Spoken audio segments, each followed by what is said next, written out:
intani maanta waxay tahay inaan ku soo gudbinayno aan ku leenahay ogow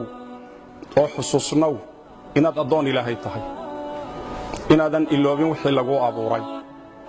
inaadan iloobin maqsadka laga leeyahay inaadan iloobin cidda kaliya wax ku tari karta abaar iyo mushkilad hadaad dareemayso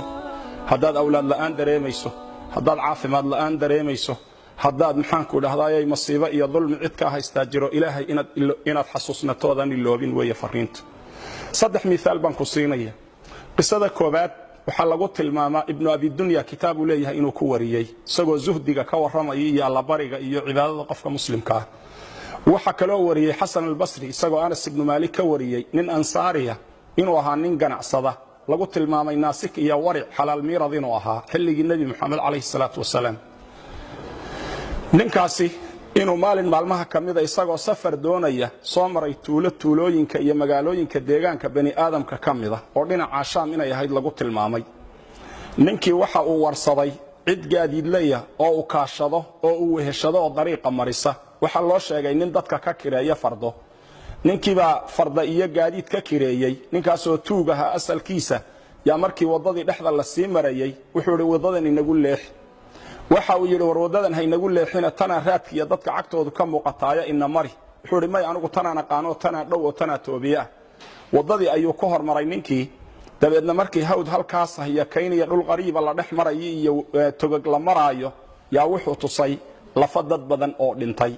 waxa uu ku yiri intaas oo aadama ah aniga ayaa dilay waxaana u qoonsaday inaan furto oo sidaan adiga maanta qaadicu dariiqa kuugu ahay aan maalkaaga iyo dhiigaaga banaysto wuxuu ku yiri maalka iska qaado laakiin dhiigayga ii badbaadi awlaadaydii iyo ehelkayga aanu noqdo hooyaday baa kaligay dhashay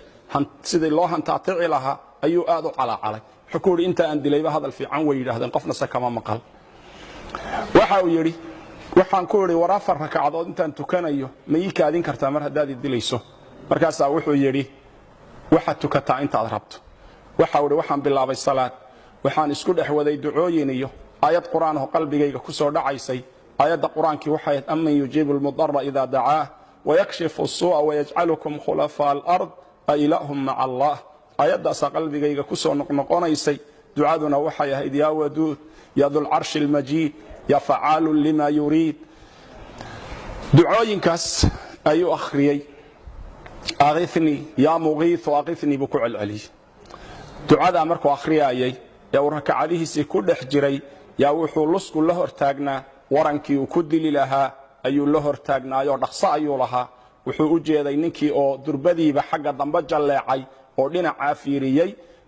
isageena salaadii intuu ka baxay buu fiiriyay dabeedna waxa uu arkay nin faras wata oo aad u soo ordayo waadiga iyo toga dhinaca hoose ka soo socda waran ololayana gacanta ku wata ninkii ayaa ku dhuftay markaas uu ninkii dilay waa weydiiyay oo wuxuu ku yiri ilaah baan kugu dhaariyay yaa tahay wuxuu yiri anigu malag baanahay u xil saaran amman yujibu al-mudarra idha da'aahu wa yakshifu as-su'a wa yaj'alukum khulafa al-ard anigu dadka mudariinta wadooyinku markay ka xidhmaan dadka ilaahay u laabta dadka alla waafajiyo inay ilaahay u noqdaan kuwaas anigu iska rabtaagaa buuri dabeedna wuxuu yiri yaa muqiith waqifni markaad lahayd albaabka koobaad ee samada gariiray markaas samadana lagu garaacayo garaaceedii ka fadhii weynay buu yiri markaas aniga la soo diray inaan adiga ku kaalmeeyo waaniga ku kaalmeeyay buu miyaan orod yara mar hadaan inta kugu soo ajiibon kuugu imid walaal waxaan ku leeyahay